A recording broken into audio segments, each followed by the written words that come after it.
అందరికీ షలో. ప్రార్థన. మహోన్నతుడ, సర్వాధికారి, సర్వసృష్టికర్త, నిన్న నేడు నిరంతర ఏకరీతి గల తండ్రి, మీ ఘనమైన నామమునకు స్తోత్రాలు చెల్లించుకుంటున్నాం. తండ్రి, ఉదయకాల సమయంలో నీ వాక్యమును ధ్యానించగలిగే కృపను మాకు అనుగ్రహించి నీవే మహిమ ఘనత పొందుకుంటున్న విధానం బట్టి మీకు వేలాది స్తోత్రాలు చెల్లించుకుంటున్నాం. ధ్యానించబడుతున్నటువంటి వాక్య జ్ఞానం ద్వారా మమ్మల్ని మేము భద్రపరుచుకున్నటకు నీకు కృపా బాహుల్యమును మాకు తోడుగా నడిపించిన విధానం బట్టి మీకు వేలాది స్తోత్రాలు చెల్లించుకుంటూ ఈ మా మనవులు మా రక్షకుడి విమోచకుడు యెషూవా మెస్సీయ నామమున అడిగి పొందుకుంటున్నాం తండ్రి. ఆమేన్.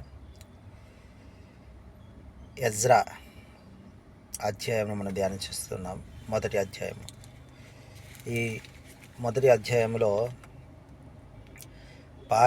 పారసీక దేశపు రాజు అయిన కోరెషు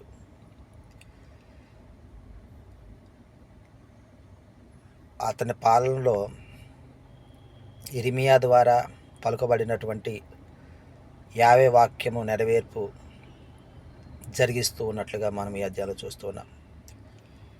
ఏంటి ఆ నడిపింపు అంటే, యెరూషలేములో మందిరమును తిరిగి కట్టించే ఆలోచనను ఈ యొక్క కోరెషు రాజుకు యావే అదోనేవారు కలిగించినట్లుగా ఈ అధ్యాయంలో మనం గమనిస్తూ ఉన్నాం. అలా ఆలోచన వచ్చినటువంటి ఈ కోరెషు అక్కడ ప్రతి ఒక్కరికి కూడా, ప్రతి దేశపు వారికి కూడా ఆకాశమందుండు దేవుడైన ఎలోహిం వారు, యావే వారు, లోకమందున్న సకల జనములకు యావేనే, అదోనేవారే ఎలోహింగా, దేవుడిగా ఉన్నాడు. కాబట్టి అదోనేవారు, యావే వారు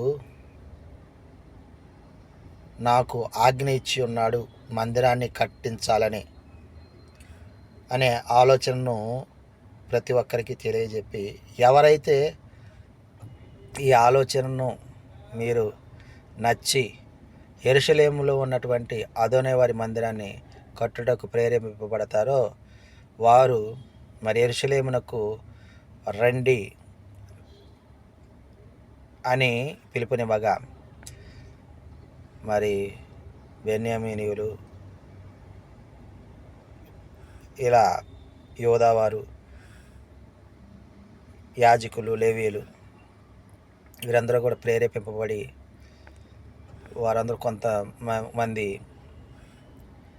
యెరూషలేమునకు బయలుదేరినట్లుగా చూస్తూ ఉన్నాం. అంత మాత్రమే కాదు, వారి దగ్గర ఉన్నటువంటి పశువులను, ఎడ్లను,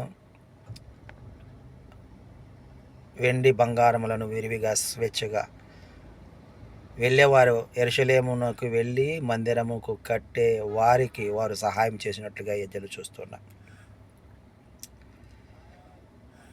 ఈ కోరెషు రాజు నెబుకద్నెజరు అదోనేవారి మందిరములో దోచుకున్నటువంటి వెండి బంగారాలు ఉపకరణములన్నిటిని తీసుకొచ్చి మళ్ళీ యెరూషలేము మందిరములో పెట్టించే ఆలోచన కలిగి ఉన్నట్లుగా కూడా ఈ అధ్యాయంలో మనము గమనించగలం.